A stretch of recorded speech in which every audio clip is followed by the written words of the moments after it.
My name is Amara. Thank you for having me.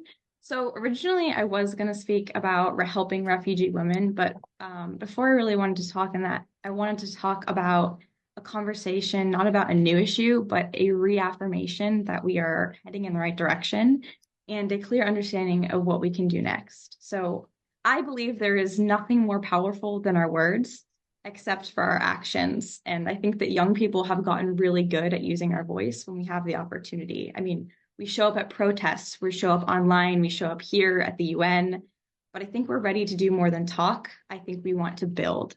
So I was raised in a family of doers. My great grandfather was actually one of the first translators here at the UN. My dad is an entrepreneur, my mom runs a PAC, and I, as a high schooler, run a nonprofit. So I know the power, and I believe in the power that action has in shaping the world.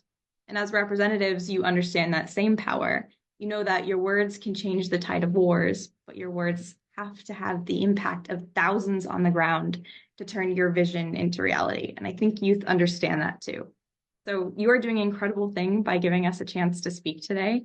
But now I want to ask you to continue to empower the world to help us do something with the passions we are sharing. We're ready to run the nonprofits, propose bills, plan fundraising events, build modern technology. We're really ready to create change from the ground up. So the question today isn't if we're ready to make change, but more so how. And I believe it comes down to two steps, and that's educating and incubating. It starts with experience. A girl cannot fight for a cause she knows nothing about. We need to start talking about what's happening in communities, especially with the rapid changes in administration, laws, and culture happening each day. So get introduced to those refugee girls and their struggles. Let them witness resilience firsthand so they can find that fire within themselves. There are easy ways to do this. Create programs that add school field trips to community volunteer sites.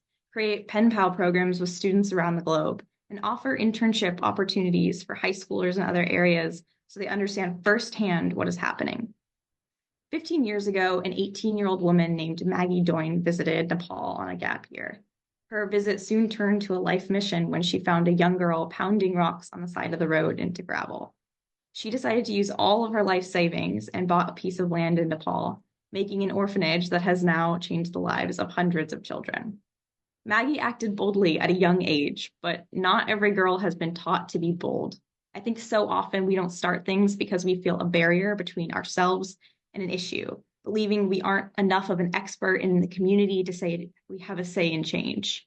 So let's flip that narrative, make girls globally aware and involved community members so we create solutions that we are confident are needed and so that we know as girls that we are needed. And I think the second step is to incubate. There is a children's book called What Do You Do with an Idea? And I think we need to ask ourselves and kids this question much more often. Too often, I find that we assume kids don't know how to execute change, but we do. We can build those nonprofits. We can draft that policy. We can organize movements. And if we can only do this if we have the programs to do so. I think this idea of creating youth change on a mass scale sounds nearly impossible, but it's not because I've lived it. In my school, we weren't just taught about problems, we were told to solve them. And because of that challenge and that belief from others in our ability to do it, I co-founded a sexual assault reform nonprofit with my best friends. Today, we're building a testimony network of youth, especially girls, who can go up to legislators and demand justice. Because I've seen it again and again, kids, girls have this ferocity within them. Don't let it burn out. Don't forget that we are a resource. We know that women reinvest 90% of their income into their communities. Imagine the impact if we empowered girls from the start. We care. We always have. Let us care loudly. Let us get frustrated. Let us feel, and then let us use that feeling to build something that lasts. Yes, we're young. Yes, we don't have the same college degree. Yes, we can be emotional. But that's not a weakness. It's our superpower.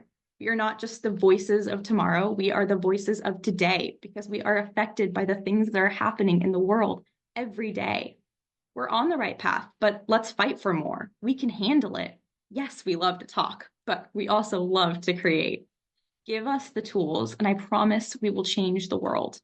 Only then, when everyone has access to the tools of change, can we truly access the best of innovation in solving issues like the ones of welcoming refugees in America.